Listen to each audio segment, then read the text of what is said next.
Maligayang pagbabalik sa Rex Recap.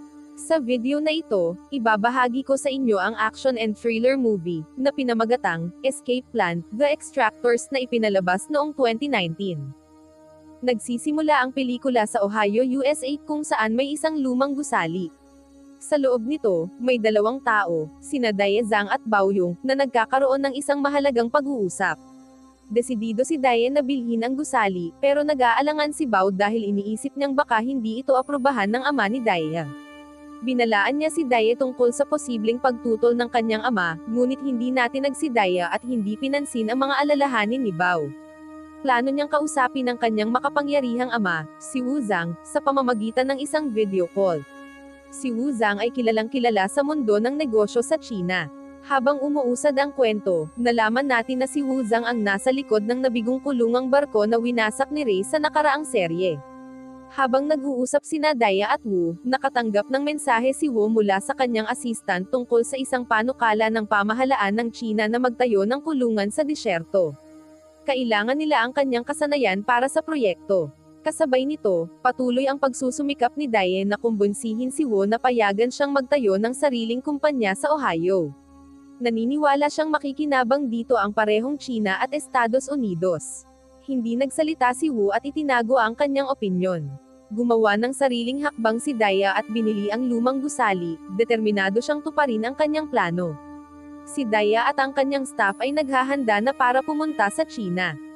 Ngunit sa loob ng garahe, naramdaman ni Bao na may kakaiba sa mga gwardya. Nakipaglaban siya, napabagsak ang ilan, ngunit sa huli ay natalo at nawalan ng malay. Lumitaw ang isang lalaking nagngangalang Lester at dinala si Dae. Ipinakilala niya ang sarili bilang anak ni Mr. Charles, isang dating kasamahan ni Ray na nagtaksil sa kanya noon. Bago umalis, palihim na isinilid ni Lester ang isang USB drive na may pangalan ni Ray Breslin sa bulsa ng coat ni Bao. Walang kaalam-alam si Bao na naghihiganti si Lester kay Ray at sinisisi niya ito sa pagkamatay ng kanyang ama.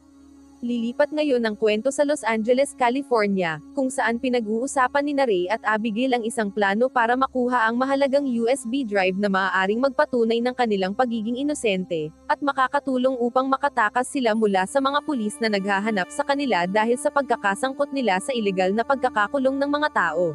Samantala, sa isang abalang opisina, dumating si Shenlong at gustong makipagkita kay Ginoong Charles, ngunit wala siyang appointment. Sinabihan siya ng receptionist na maghintay. Habang naghihintay, nasangkot si Shen sa isang away laban sa ilang tao, ngunit matagumpay niyang napigilan ang mga ito at nakarating sa opisina ni Ginoong Charles. Doon, natagpuan niya ang USB drive na hinahanap ni Ray. Habang paalis na si Shen, biglang tinutukan siya ng baril ni Ray. Iminungkahi ni Ray na sabay nilang tingnan ang laman ng USB drive. Gusto lamang ni Ray makita ang impormasyon, at kapag napanood na niya ito, maaaring dalhin ni Shen ang USB.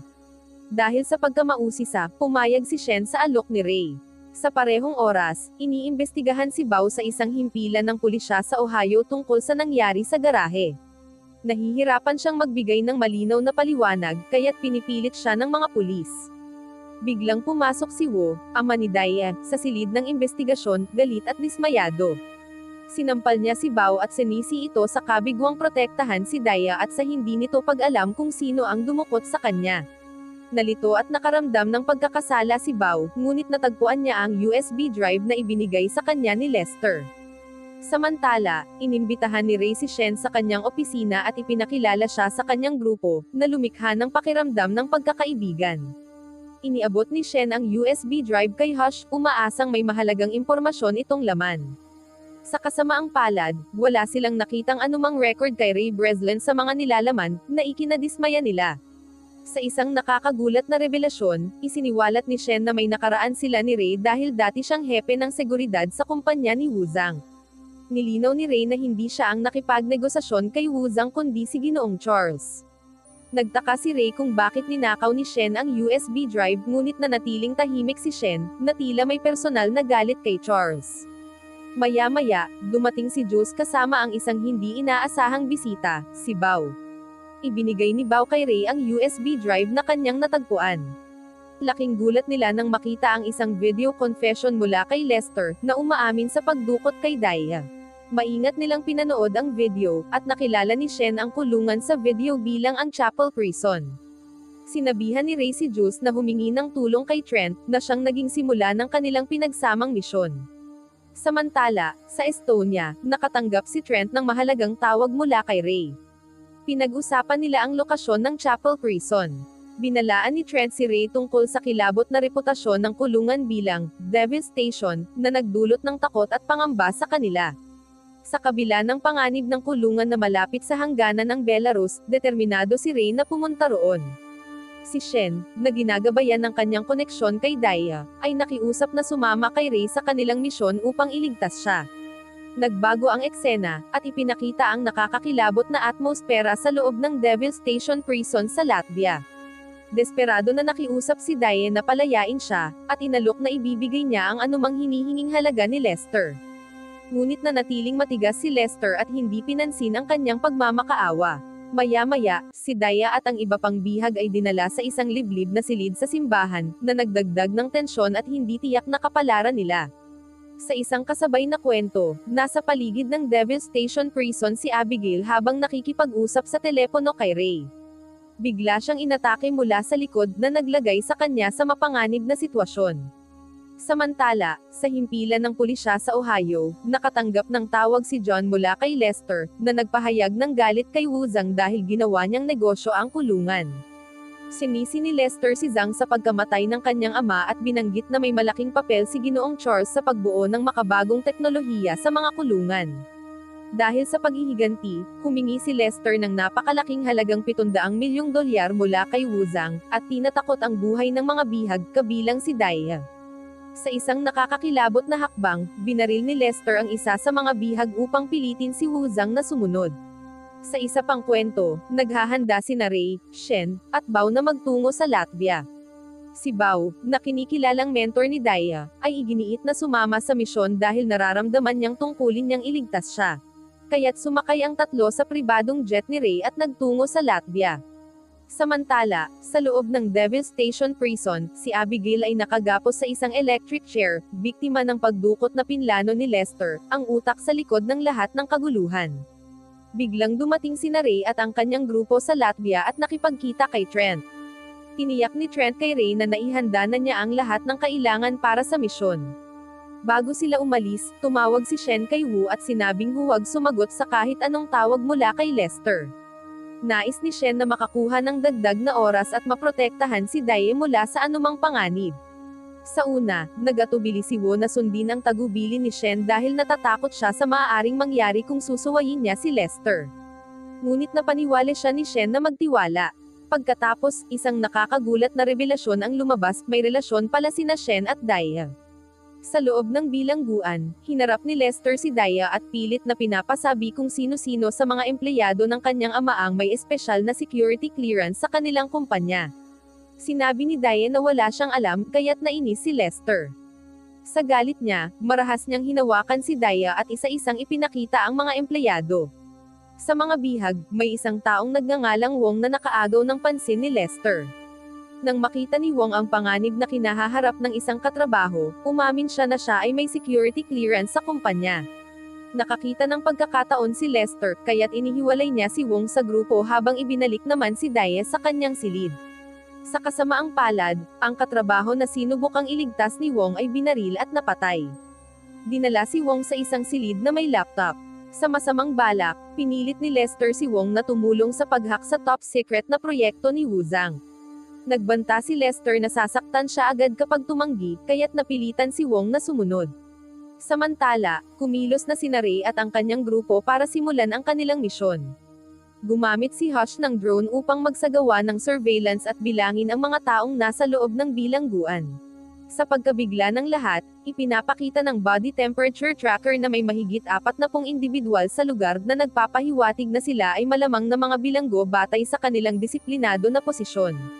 Naisip ni Ray at ng kanyang grupo ang isang plano upang hanapin ang mahinang bahagi ng pangunahing depensa ng kulungan at gamitin iyon bilang pasukan. Samantala, mas pinili ni Trent na mag-isa at isakatuparan ang plano sa sarili niyang kakaibang paraan. Sa loob ng kulungan, nakipagkita sina Lester at Abigail kay Frankie, isa sa mga kasabwat ni Lester. Ipinaalala ni Frankie kay Lester na mag-focus sa kanilang plano na humingi ng pera kay Wuzang kapalit ng kanyang anak, at binigyang diin ang pangangailangang patayin ang lahat ng bihag, kabilang na si Abigail.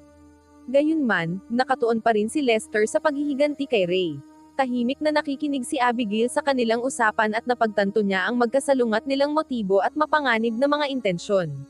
Sa isang mahalagang sandali, sinabi ni Jules kay Ray ang tungkol sa isang nakatagong panel ng lagusan sa ilalim ng banyo na maaaring maging kahinaan ng kulungan. Natuwa ang grupo sa natuklasan at naghanda upang gamitin ito. Ngunit hindi nila alam na mayroong advanced na surveillance technology si Lester, kabilang na ang mga nakatagong detector sa kagubatan sa paligid ng kulungan, na nagbibigay sa kanya ng kaalaman sa bawat galaw ni Ray at ng kanyang grupo. Habang nagbibigay ng update si Shen kay Ray, napansin niya na walang mga gwardya sa tore ng mga bantay, na naging sanhi ng kanyang pag-aalala. Naging maingat si Ray at nanatiling alerto. Samantala, dahil alam ni Lester ang banta sa kanyang kulungan, dinala niya si Daya sa tuktok ng tore. Nakita ni Shen si Daya ngunit agad niyang pinayuhan si Bao na huwag maging padalos-dalos, sapagkat maaaring isa itong patibong. Sa kasamaang palad, hindi pinakinggan ni Bao ang babala ni Shen at agad siyang tumakbo papunta sa tore nang hindi nag-iisip. Napilitang kumilos si Shen at agad na sumunod kay Bao upang pigilan siya sa kanyang padalos-dalos na aksyon. Sa isang biglaan at hindi inaasahang pangyayari, maraming pagsabog ang yumanig sa lugar na kinaroroonan nina Shen at Bao. Doon nila napagtanto na sinadya ni Lester na ilagay si Daya sa tuktok ng tore, na napapalibutan pala ng mga nakatagong landmine ang paligid ng lugar. Ang sunod-sunod na pagsabog ay naging dahilan upang masugitan at mawalan ng lakas sina Shen at Bao, kaya't nahuli sila ng mga tauhan ni Lester. Dinala sila sa bilangguan kung saan muli silang nagkita nina Daya at Abigail. Sinamantala ni Lester ang sitwasyon upang ipahayag ang matagal na niyang galit kina Shen at Bao dahil sa pagkamatay ng kanyang ama. Sa loob ng bilangguan, napansin ni Lester ang koneksyon sa pagitan nina Shen at Daya habang sila'y nagkakatinginan. Nang makita niya ito, kinuha niya ang communication device ni Shen. Sa isang nakakagulat na pangyayari, walang awang pinatay ni Lester si Bao dahil wala raw itong halaga. Habang nakikinig si Ray sa nakuha ni Lester na device ni Shen, nalaman niya ang mga malulupit na nangyayari sa loob ng bilangguan. Habang siya'y naglalakad sa tunnel, tinawagan siya ni Lester sa isang video call at isinagawa ang isang nakakasuklim na karahasan. Brutal niyang pinatay si Abigail sa pamamagitan ng paghiwa sa kanyang leeg sa harapan mismo ni Ray. Bumulusok si Ray sa matinding dalamhati at pagsisisi dahil hindi niya ito nailigtas. Habang nilalabanan ni Ray ang kanyang emosyonal na pagkalugmok, narinig niya ang mga yabag sa ilalim ng pasilyo. Sa kanyang gulat, si Frankie pala iyon, ipinadala ni Lester upang hanapin siya. Ginamit ni Ray ang kanyang lakas at nakipaglaban ng matindi kay Frankie, determinado siyang ipagpatuloy ang kanyang misyon. Nagpatuloy si Ray sa kanyang paglalakad at isa-isang pinatumba ang mga tauhan ni Lester habang papalapit siya sa kanyang inaasahang layunin. Samantala, inihatid sina Shen at Daya sa isang selda. Nang makita ang pagkakataon, inutusan ni Shen si Daya na magpanggap na nawalan ng malay upang makalikha ng abala. Habang nagkakagulo, palihim na kinuha ni Shen ang isang electric shock device mula sa isa sa mga tauhan ni Lester. Napansin ni Shen ang marurupok na pader ng bilangguan, kaya't matalino niyang ginamit ang kuryente sa mga natutuklap na bahagi ng pintura upang subukang lumikha ng daanan sa pagtakas. Sa isang kakaibang pangyayari, nasa istasyon ng pulisya sa Ohio si Wuzang nang makatanggap siya ng panibagong tawag mula kay Lester. Sa pagkakataong ito, pinili niyang pagkatiwalaan si Shen at tumangging sagutin ang tawag kahit sinabihan siya ng mga pulis na sagutin ang tawag. Sa loob ng bilangguan, nagdulot ng sunog ang reaksyon mula sa kuryente, pinuno ng usok ang selda ni Shen. Kumalat ang kaguluhan sa buong cell block, kaya't agad na kumilos ang mga gwardya upang siyasatin ang nangyayari. Kasabay nito, pumuesto si Trent sa pasilyo ng bilangguan. Sinamantala ni Shen ang kaguluhan upang makatakas at agad niyang pinalaya si Daya mula sa pagkakabihag. Nang mapagtanto niyang hindi niya kakayanin na labanan ang lahat ng gwardya mag-isa, laking tuwa ni Shen nang dumating si Trent sa tamang oras. Nagsanib puwersa sila at sabay na lumaban sa mga gwardya upang makalabas sa gusali. Ang kaguluhan sa pasilyo ay agad na umagaw ng atensyon ni Lester, kaya't inutusan niya ang kanyang mga tauhan na kunin si Wong. Samantala, si Trent ay napunta sa matinding labanan laban sa isa sa mga bihasang mandirigma ni Lester kung saan ipinamalas ang kanilang husay sa martial arts. Sa parehong oras, hinikayat ni Daya si Shen na iligtas si Wong. Sa kabutihang palad, may nakita silang isa sa mga tauhan ni Lester at napagdesisyonan nilang sundan ito. Habang nakafocus si Wong sa laptop ni Lester, may di inaasahang pangyayari. Sa halip na buksan ang lihim na proyekto, nilagyan ni Wong ng sunod-sunod na emoji ng naka-middle finger ang screen. Lubos itong ikinagalit ng mga tauhan ni Lester, na ngayon ay nais gumanti kay Wong. Mabuti na lamang at dumating si Shen sa tamang oras at nakipaglaban ng buong tapang upang protektahan si Wong at pigilan ang mga tauhan ni Lester.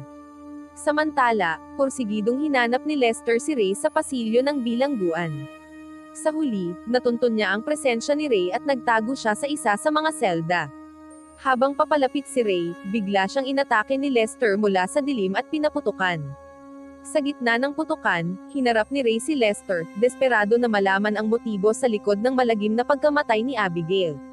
Sa isang nakakakilabot at nakakalungkot na pag-uusap, malupit na isiniwalat ni Lester na ang mga middle finger emojis ay isang mapaghiganting mensahe para kay Ray, dahil si Ray umano ay may kinalaman sa pagkamatay ng ama ni Lester. Lalong lumala ang sitwasyon nang ikwento ni Lester ang mga huling masasakit na sandali ng buhay ni Abigail na lalong nagpabigat sa dalamhati at galit ni Ray.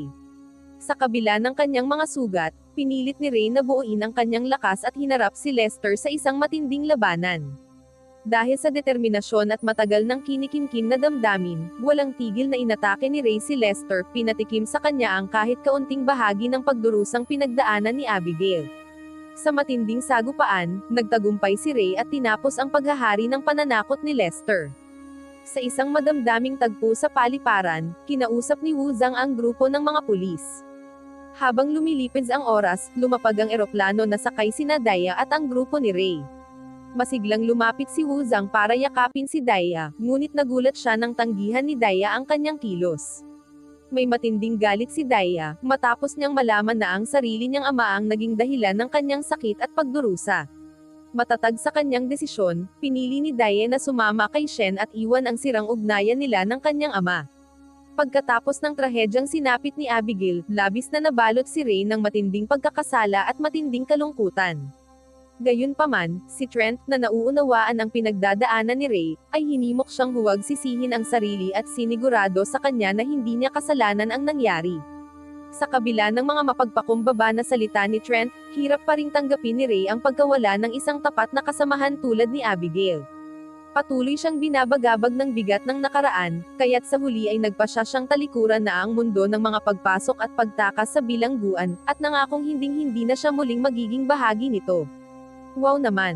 Doon nagtatapos ang pelikula mga idolo, salamat sa inyong panonood.